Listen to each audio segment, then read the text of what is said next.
Hi guys, it's Mitch here. I'm just coming on to do this week's Facebook card reveals for you all.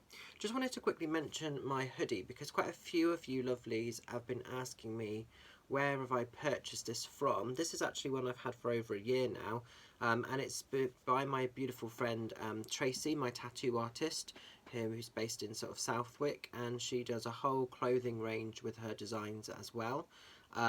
So that's where this is from. Her page is Dead Charming Arts, so if you're interested in sort of looking into that, then go and check her out, because that's where you can acquire one of these or t-shirts or whatever else you may desire. So just wanted to sort of throw that out there because a few people have been asking me. So as we're looking into these cards, we'll sort of see what's going on, see if we can make sense of everything for you all. So if you were drawn to card 1, we're going into the energy of the Nine of Cups. Nine of Cups is an interesting card. It's not actually my favourite card when it shows in tarot. There's a few aspects to this, so depending on which piece it resonates and which piece it sits for you will kind of make sense as to what's happening. Now, because he's sort of standing on all of the cups and they're all over sort of flowing with fruits and with energy, there's a sense here of he's basically acquired the riches of what he seeks from an emotional space, because remembering it's cups. And, you know, he's looking very sort of perky at the top of this tower here. But there's a sense with this card of not all is always as it seems. And I always see this as putting on a little bit of a brave face or a little bit of a show to the outside world. So whilst other people might see this and see the riches and the lavishness of what perhaps this crow is proclaiming to have, that might not actually be completely the realization of what's going on behind closed doors. In the sort of Raidaway version of this card, it's a lot more easier to understand and to see the image. Even though these are beautiful for what they are, this one is a little bit tricky maybe to see the roots of what's actually there, because sometimes with this it is an indication of like maybe you're putting on a little bit of a brave face, or maybe you've become so established in what you're doing and you've created this, you know, fantastic way of life. There's a little bit of an anxiety, or there's a little bit of a pressure to almost retain it or to keep it at that level. And I think that can be really challenging. It can be really hard. So sometimes this isn't just our own energy. This can be managing expectations of other people. And number 9 from like a symbolic space is very interesting. As I always say to people, if you were to draw 9 on a table, and if you were to stand one side of it, and then a person was the other side, you'd see it as 9, but they'd argue that they're seeing it as 6. So sometimes this can be difference of opinion. It can be, again, what we choose to reveal, what we choose to show to somebody, but it isn't necessarily always the actual truth of what we possess, what we're holding. So it's nothing bad necessarily, but sometimes with this card it can be that, you know, maybe we're taking on a little bit too much and there's a little bit of a pressure, or maybe we've created a world that is quite hard to actually keep up with at times, you know. There is also other negative elements of this card in a very sort of loosely sense, that sometimes this can represent a bit being a bit greedy, almost where maybe you've acquired great stuff, not wanting to always share it as freely as you could, and that could be physical, energetical, or just your own sort of embodiment. So just be a bit cautious and a bit careful with this. But as a rule, I always usually see it as putting on a bit of a show, having to show to the outside world everything's amazing, everything's wonderful, and actually just feeling slightly overwhelmed behind closed doors. Sometimes as well with this card, it can indicate that you might be struggling with a bit of a slight, you know, tweaking of thoughts. Could be a bit of depression or a bit of an anxiety, or just a bit of a management routine of your actual mental state at times. So one to be watching out for there. So I hope that can resonate with you if you were drawn to that card. Then as we're going into card 2, we're going into the energy of the Two of Cups. Now, as a rule, Two of Cups is a card of emotional connections. It's bringing people together into your life. Very often this leads to romantic energy, but not always. Sometimes this can be a soul connection. It could be like a soul sister connection or a soul brother connection.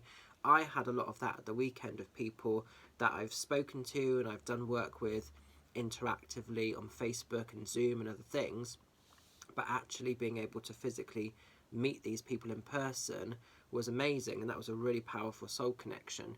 So yeah, there's some of that energy coming in, but usually it's conditions, it's circumstances that bring people together, like-minded energy. Again, it's that whole thing of vibing and finding your tribe. Now, usually as well, this is kind of progression within a sort of setup or within a relationship. So this could be progressing with family members or friends, taking things to the next level. If you're in a romantic relationship with someone, it's usually the sort of stepping stone forward. So it's maybe if you've been together for quite a long time, it's the talk and the ideas of maybe wanting to get engaged. It could also be, if you're already engaged, a physical marriage. Very, very slightly and occasionally, when this card is working in a negative vibration, it can also be the disconnection of people. So very, very occasionally it can be that people have reached a point where perhaps they can no longer evolve, they can no longer go forward, and so for their own peace of mind, for their own sanity, they're actually having to part kind of company. So if you're kind of drawn to the lion's head and the sort of wings at the top, I always see that as more independent energy and a need to perhaps break free and become your natural sort of leader again of a situation. So that's quite rare, but it can happen with this card as well. So if you're sort of watching this and you're thinking, I'm not really having many connections with people, but there's someone I want to bloody get rid of, then that would be more where this sits for you. But as a rule, it's about connections and bringing people together. But very occasionally it can be a parting of the ways, and it's not always with romantic partners. That again can be with family members that don't serve your highest good, sometimes friendship circles we've outgrown. So it's a little bit of a sort of a back and forth card, but as a rule it's about bringing people together. It's usually an offering and a connection, hence we've got the intertwinement of the crows, the heart center beating, and the water sort of flowing between the cups. So as a rule this is what you would get, and then the flower at the bottom is opening up and blossoming and wanting to explore the magic of each other. Now, as we're going into the final card, card 3, we're going into the Knight of Pentacles. What I love with the Knights when they show in tarot, they always come in to protect, to honour, or to defend. Now, because this is the Pentacle, this is coming in to protect all of your financial endeavours, and also this is your own emotional well-being, okay? Now, nothing is damaged, nothing is broken. This beautiful sort of strong horse is standing very tall, very graceful, and the crow has got the sort of pentacle in his mouth and he's just resting. He's studying, he's looking at how best to make his financial endeavours work for him. So this is actually a card of abundance, prosperity, wanting to find you. So this will be a really great time for you for business decisions, if you're wanting to perhaps expand something, if you're wanting to start something up. This might be quite a lucrative time financially for you.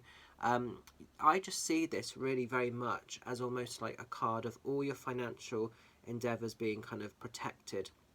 So if money has been a little bit restricted or a little bit hindered, if you've had sort of changes or up and down upheavals within a job, it's almost saying everything's coming good, everything's going to be okay, and hold focus, hold space. This horse is allowing the resting to take place before anything dramatic or immediate happens. There's a resting period, but everything can evolve as it needs to. So if you've been up against it a little bit financially or your own emotional well-being, things are going to improve, things are going to get to a much more grounded and balanced place. So I hope you can make sense of these. Going to leave the cards with you. Stay safe, stay well, stay fabulous, and I will catch up with you lovelies either on Zoom or Facebook video chat or at some of my up and coming events very soon. Take care, bye for now.